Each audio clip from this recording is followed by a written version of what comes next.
All right, good afternoon, everyone. Happy Friday. And we just wrapped up 2 days of meetings here at NATO headquarters, and the Secretary General will start with a statement, and then we'll follow with your questions. Yes, good afternoon. We have just concluded 2 very productive days of meetings covering a wide range of issues.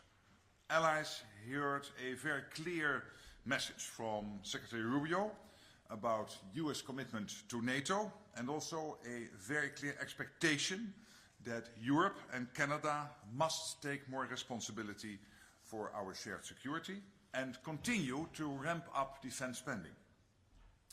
The consensus from the discussions these 2 days is that as the world grows more dangerous, we need NATO more than ever. And we are united in our commitment to each other in this alliance. That commitment is not only principled, based on common values and shared history. It is deeply practical. We face real threats to our security, the most direct from Russia, but also from others, state and non-state, in the high north, from the south, on the eastern flank, and in cyberspace. Whatever the challenges we face, we need to make sure that we have the forces and capabilities necessary to deter aggression and defend ourselves should anyone make the mistake of attacking. So we will invest more, much more, as so many allies have already begun to do. We will produce more and more quickly. All over the alliance, we will work to cut red tape and reduce barriers to efficient defense industrial production, in order to meet the very real demand for more defense capabilities. Over the last 2 days, we met among allies and with partners. We were joined by our Indo-Pacific partners, Australia, Japan, New Zealand, and the Republic of Korea. The security of the Indo-Pacific and the Euro-Atlantic is more connected than ever before. The war against Ukraine is but one example of this, as China, North Korea and Iran continue to support Russia's war machine. This poses risks to us all, but we are attentive to those risks and determined to ensure we are equipped to address them. So we continue to strengthen our ties, including on defense industrial cooperation. Ministers discussed this yesterday, affirming how important it is that we continue to deepen NATO's partnerships in the region. And I will travel to Japan next week to do just that. We also met in the NATO-Ukraine Council with Ukraine's Foreign Minister, Andriy Sybiha. He gave us an update on the situation on the ground. Allies assured him of their continued support for Ukraine in this fight today and to help build up its armed forces for the future. And we discussed the important talks that the US is leading with Ukraine as well as with Russia to try to bring the war to a just and lasting end. We support the push for peace. And allies, including through efforts spearheaded by France and the UK, have shown that they are ready, willing and able to shoulder more responsibility in helping to secure peace when the time comes. NATO itself continues to provide political and practical support for Ukraine through our command in Wiesbaden, our office in Ukraine, and more.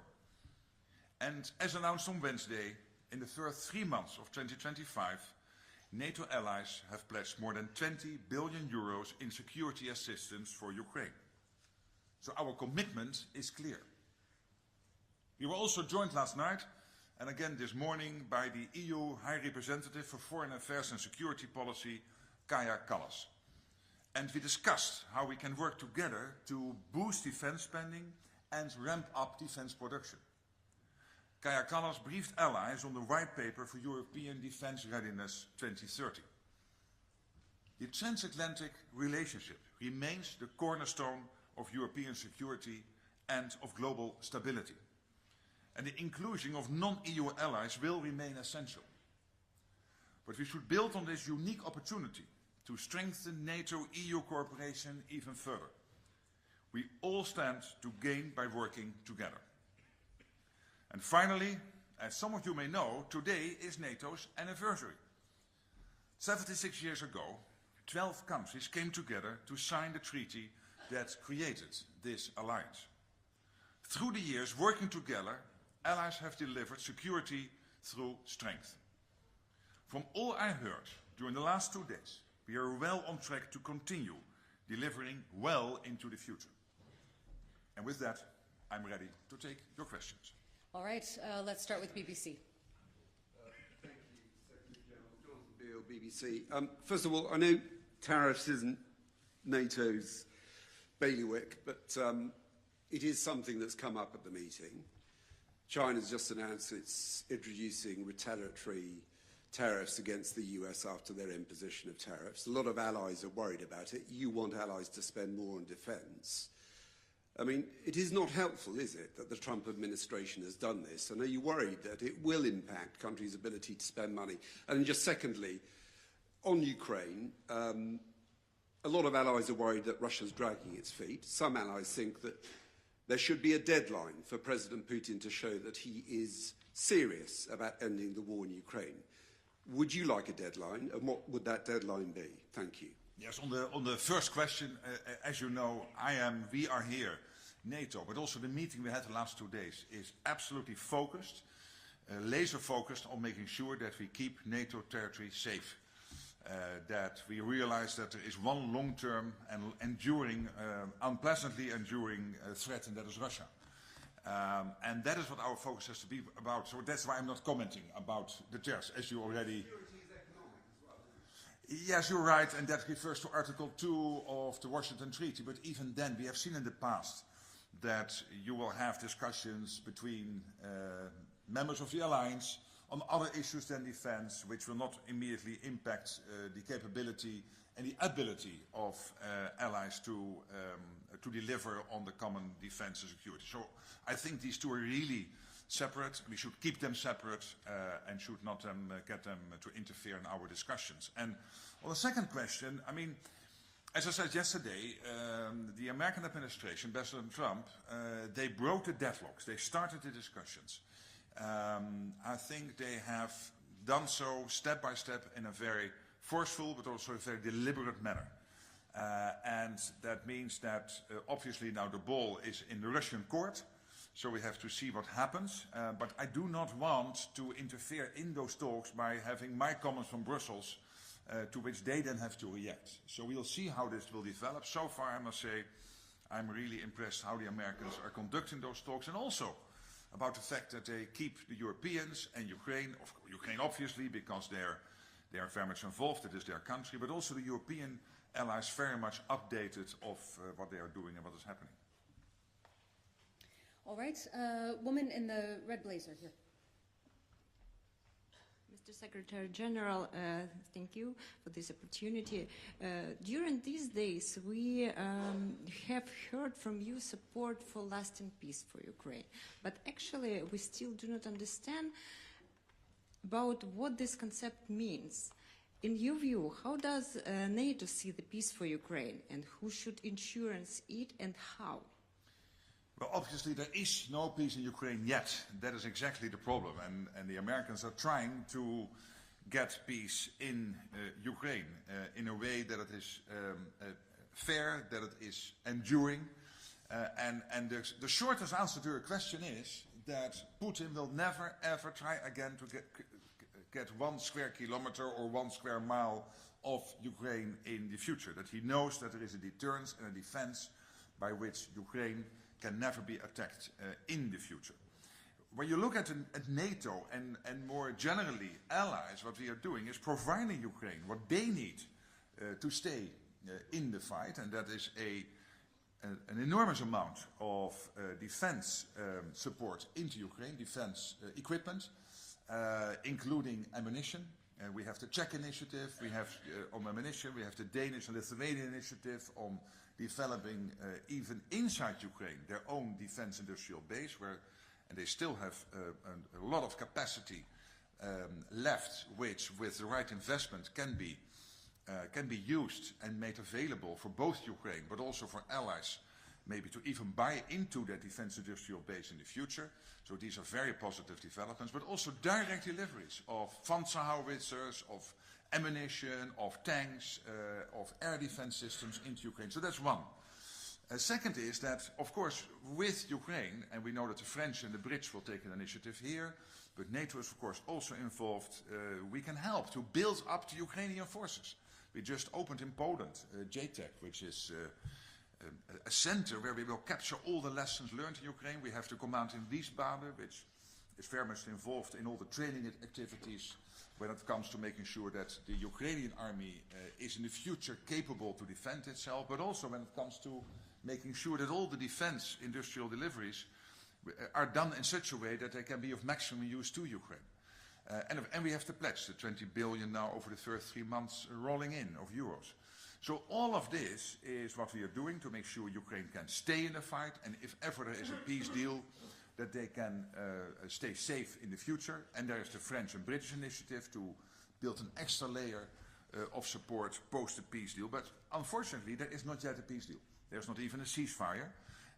And the Americans are working day and night to get that going. All right. Thomas, the third row blue blazer. Thanks for the question. Thomas Kutschka with Frankfurter Allgemeine Zeitung. Good afternoon. Good afternoon. Secretary General, I have to press you again on the trade and tariff issue that Jonathan raised. This evidently is not a minor trade dispute between the US and its allies. It's something that has been called in this very building by participating foreign ministers a full-fledged trade war against them by their most important ally. You've pointed yourself to Article 2 of the Washington Treaty, in which allies pledged that they will seek, I quote, to eliminate conflict in their international economic policies. So, given all this, can you really say, and does it really make sense for NATO to keep out of this when there's a threat of a global recession that will have a severe impact on allies being able to rearm? Well, first of all, there's clearly a difference in remit, in scope of the jobs of a foreign minister and of my role. Foreign ministers, of course, are focused on, yes, defense, and that's what we discussed here the last 2 days at NATO. But they are also, of course, very much focused on the broader international relations, bilateral and multilateral, of their respective countries. And that's why it is totally acceptable and logical that they comment on these tariffs. For my role is deeply focusing on the defense of NATO territory. And that is why I'm not commenting on other things than directly related to the defense of NATO, the Euro-Atlantic. And of course, when it comes to the Indo-Pacific, pointing to the fact that these theaters get more intertwined and interconnected. When it comes to Article 2, I don't think this is in breach of Article 2. No, I don't think so. We have seen in the past many examples of differences of view, of fights over tariffs. This has happened before without that being in violation of Article 2. All right. The man in the center with the blue tie, second row. Beautiful tie. Are there any future plans to include the new members to NATO from the Middle East and North Africa, Pacific? Is it possible to cooperate in the establishment of military industries with the important countries in the Middle East, such as Egypt and Morocco? Thank you. When it comes to the second part of your question, the answer is yes. We do have cooperation with what we call the southern neighborhood. We even have a special representative. I, as Secretary General, have a special representative for the southern neighborhood, and we work closely together, for example, with Egypt, but also with Mauritania, Tunisia, Jordan, and other countries. And that is very much focused on how can we help for them to develop their defense system, their security apparatus, etc., like they are doing in Iraq through the NATO mission in Iraq on the request of Iraq. that doesn't mean that we will enlarge NATO and skip the N and the A in the abbreviation, the North Atlantic, and make it into a sort of watered-down general treaty organization. It will stay very much focused on the North Atlantic and on the Euro-Atlantic area. That's the 32 allies we have, and you can join if you are part of that geography. But again, with the South, we have close cooperation. We have it with the Indo-Pacific, Japan and Korea and Australia and New Zealand. We have it also in other parts of the world, and that is really important. We learn from them. We can also develop our defense industrial base together. It's something I will discuss next week in Japan, very high on the agenda. So there are many opportunities there. Thank you. All right, fourth row woman in the center. I know I'm challenging our men with the mics. Thank you. I'm Sachio from NHK, the public TV station in Japan. Yes. Thank you. I was wondering, the U.S. had said that at NATO this time they would be discussing the shared threat of China to the alliance that the alliance faces. Does NATO also agree that China is a threat and not a challenge anymore? And also, another question on your visit to Japan next week.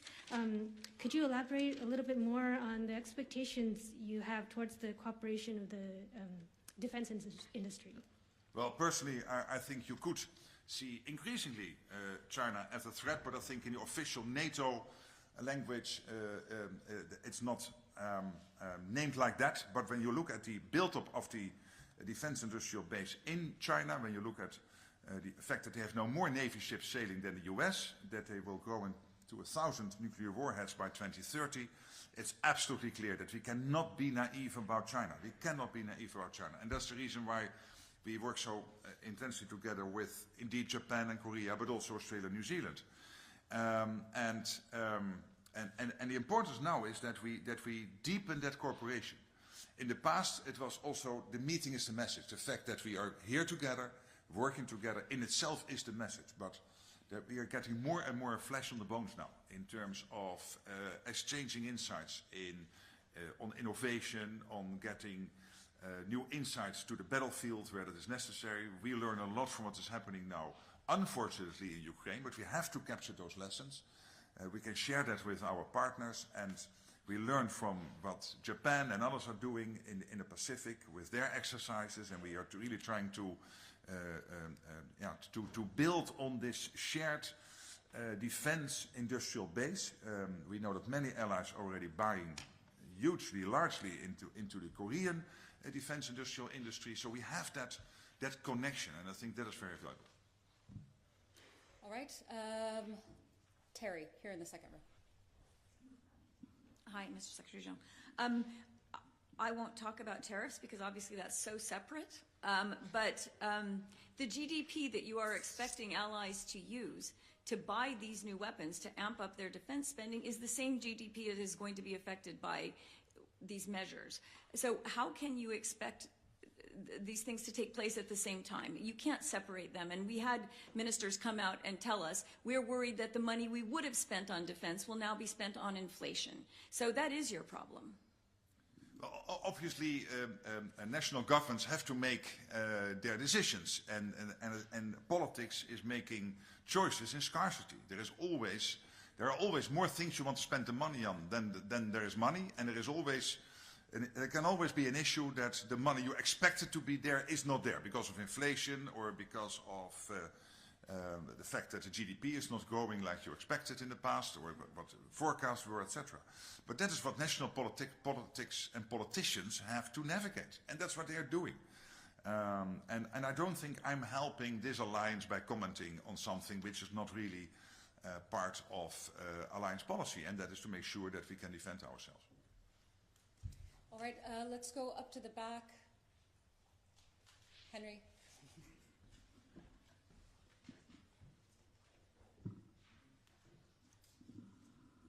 Actually, Josh Riop from the New Yorker. Josh, no hi. problem. Hi. You mentioned that you were impressed by how the United States is conducting negotiations with Russia. I wanted to ask about a discrepancy between the position that you and others at NATO have voiced and that in which Trump and his officials have given regarding those negotiations. You, other NATO officials on background these days, have said you don't see Russia as engaging credibly, honestly, genuinely with the negotiation process, not being honest as a partner in those negotiations. Also, regardless even of what happens in Ukraine, Russia continues to be the most significant long-term security threat to NATO and the U.S. Trump, his lead negotiator Witkoff, have said statements suggesting the exact opposite, that Russia, Putin himself, are interested in peace, engaging genuinely and credibly in the negotiation process, and also that they do not see Russia as a long-term security threat, but rather potentially a partner in all sorts of productive and fruitful deals to be done. Can you acknowledge this discrepancy between your position and that of the Trump administration, and what does it suggest for the future of NATO cohesion? I'm not sure it is an entirely fair assessment of the position of the US administration, but let me start from a different angle. When President Trump came in, the war was not developing in the right direction. We saw the front line moving from the east to the west, and we want the front line to move from the west to the east. It wasn't. The Russians were very slowly, and against a lot of people dying or getting seriously wounded on their side, and by the way also the Ukrainian side, but they were making very slow progress. And we know that many, many people have died or are seriously injured because of this war. We know that some cities have been destroyed, the whole infrastructures have been destroyed. So for President Trump coming in to say, I want to do the utmost to bring this war to a just and lasting end, I think is commendable. And that's what I'm saying. And they're working tirelessly to do that. For NATO, it's clear. For the whole of NATO, Russia is the long-term threat, even if this war will come to an end. Let's not be naive about Russia. Nobody is naive about Russia.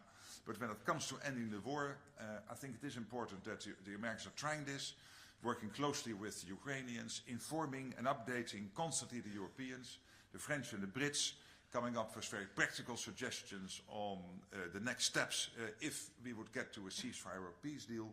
And I think this is exactly how the alliance should function, working together, trying to get things done, making sure, and acknowledging that this is not only a European conflict, but with China and North Korea and Iran being involved here, supporting Russia's war effort, its onslaught on Ukraine, that it is really a global issue, and that in the end there is as I said before, there is an audience of one watching all of this. This is the first secretary of the Communist Party of China, Xi Jinping. And he wants to know at the end who comes out on top. Is it the West or is it Russia? And if it is Russia, it will give him thoughts about what he could do in his region, because he also has some territorial claims which he might want then to entertain. All right, we'll stay in that part of the room. Let's see. We've got the gentleman who I can't see behind the cameras, but I did see your hand earlier. Gray jacket. Yeah, Rob Harris from the Sydney Morning Herald. Just back on China, we've seen reports in the past few weeks that basically Russia wouldn't be able to continue the war against Ukraine without China's help, not lethal aid, but with goods on the battlefield. What is your message to China in regards to its continual cooperation? And secondly, if I can indulge you on a personal matter, families of the victims of MH17 have pressed for an admission and an apology regarding MH17 as part of any peace deal, and I was wondering if you can offer a view on that. Well, on the first question, when it comes to China, let's be totally clear about this. We know that they help and support the Russia's war effort through sanctions circumvention, through delivery of dual-use goods. So they are an integral part of the war effort. And now North Korea sending its soldiers to Europe to fight a war here. We know that the Russians are repaying them not only with money but also with technology, which in the end is also posing a threat to the United States and to the whole of NATO territory and to the Indo-Pacific. Iran involved, very much involved, and getting money from the Russians by which they then can stir up even more trouble in the Middle East as the Iranians love to do directly and through their proxies in Lebanon and through their proxies in Gaza and Lebanon. So this is really a global issue. Let's not forget it. And when it comes to MH17, this is very close to my heart and many in my country and in Australia, because, as you know, Australia was the second hardest hit country, with many people dying in MH17 in that terrible disaster on the 17th of July 2014, 196 from my country. And that means that I'm now not in the national government, but this is clearly a position the Dutch government has always stated, and I have no reason to think that has changed. All right, second row in the black. Thank you. Sabine Siebold with Reuters. Sec-Gen, you said Russia is still seen as a threat to the alliance, but NATO in its 2022 strategic concept actually stated that Russia is the greatest threat to the alliance's security. Does NATO, including the United States, still stand united behind this assessment? Absolutely, and it was reconfirmed in Washington in 2024. All right, just behind, Elena. Olena Abramovich, Radio Free Europe, Ukrainian Service and Current Time TV. Thank you for the floor. Secretary General, you mentioned many times these days about 20 billion in 3 months, but some of those pledges are actually for 3 years. Are you still sure that Ukraine will get in 2025 the support which is not less than in 2024? And one more thing, we've heard a lot last year you saying that Ukraine should be at the negotiation table at the strongest possible position. I haven't heard this last couple of days. Has your position changed regarding that? Thank you. No, let me reconfirm that. They have to be in the strongest possible position. That is why the pledge is so important. Yes, the pledge does not mean always that all that money is immediately spent. For example, some of that money, take the fact that Norway, I think it's up to 8 billion euros, has now pledged to Ukraine, and a large part of that money will be used, as far as I understand, but we should check that maybe together after we end this presser, but I think a certain extent of that money is being pledged to invest in the defense industrial base in Ukraine. So that means that you will not only always immediately have from that money the translation into practical defense equipment, but that is also the case for previous pledges. So you will now see coming in what comes out of the previous pledges in terms of some unavoidable delays. But what I'm hearing also from our Polish colleagues and other colleagues who are basically working on the logistics, getting everything into Ukraine, is that the amount of shipments into Ukraine is still very big and necessary, because we want you to be indeed in the best possible position. All right, the man here in the second row. Sergei Sidorenko, Ukraine European Pravda. Sec-Gen, I'd like to ask you about Ukrainian participation in the forthcoming summit. How do you see that? Do you expect Ukrainian president to be invited to the council? Or, so would it be council held? Maybe it was discussed. Maybe you have heard from Minister Sibiga his position, and of course what Ukraine could expect, even on these early stages. Thank you. We have not yet decided on the exact choreography of the summit, so that's for later. All right, the woman in the second row here. Hi, Secretary General Antonetta from Politico. You've talked about the Allies agreeing on contributing their fair share to defence spending, or upping their defence spending. Have you talked about what that captures, what that entails? Because Spanish Prime Minister Pedro Sánchez talked about, climate change, border controls, cyber included. Can you be more specific about what is captured in this defence spending? We have not discussed that these 2 days, but within NATO we have a clear definition, understanding of what defence spending is and what it is not. We're not going to change that definition. All right, and the one from the end there on the second row. Thank you for this opportunity. Mindaugas Laukagalis from Lithuanian National Radio and Television. I would like to ask, what could you say to the people in the eastern flank, and especially in Lithuania, because there was a lot of worry in the past few weeks and months about NATO's future, about US future in NATO.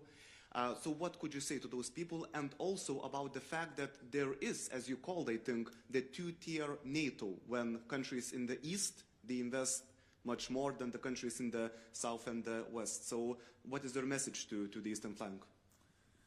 Yeah, well, again, as Secretary Rubio said yesterday, Marco Rubio, in the press statement we did, and maybe I can just repeat it, a total commitment to NATO, also the expectation to continue to ramp up spending in Canada and on the European side. When you look at the European side, I think we have now the biggest increase in defense spending since the Cold War. I think you can safely state that. Hundreds of billions, literally hundreds of billions of dollars/euros coming in.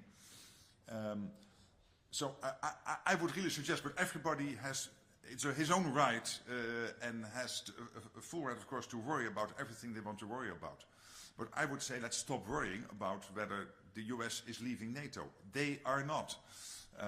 But then I can say that, Rubio can say that, Trump can say that. But somehow there are still people saying, yeah, but it might still be the case. Okay, but then I've done my part. And I would say, let's bring down the blood pressure. There are so many other issues to worry about. How we get Ukraine durable peace. How we spend the money in Europe in a way that we really ramp up our collective defense and deterrence in conjunction with Canada and the US. These are the issues we have to work on. And that's exactly what we are doing. And this whole concept of a two-tier NATO, yes, when it comes to spending, it's true that when you look at the 3 Baltic countries and Poland, you are now close to over 4%, but some even close to 5%, so there a lot is happening there. But in most cases, 2 tiers is meant in a different way. And that is to make the distinction between the older member, the older allies, and the newer ones. And I hate that distinction, because as I consistently say, we are all on the eastern flank. The difference between Vilnius and Rome, and Vilnius and The Hague, Vilnius, London or Washington, now Washington is a bit farther away, but when you take the European capitals, it's 10 minutes. That's the difference these latest Russian missiles will take to reach you. So that's the difference. So we are all on the eastern flank. I live on the eastern flank in Brussels, The Hague. All right, we have a few questions in the 4th row. We'll start right in the center, the man with the glasses.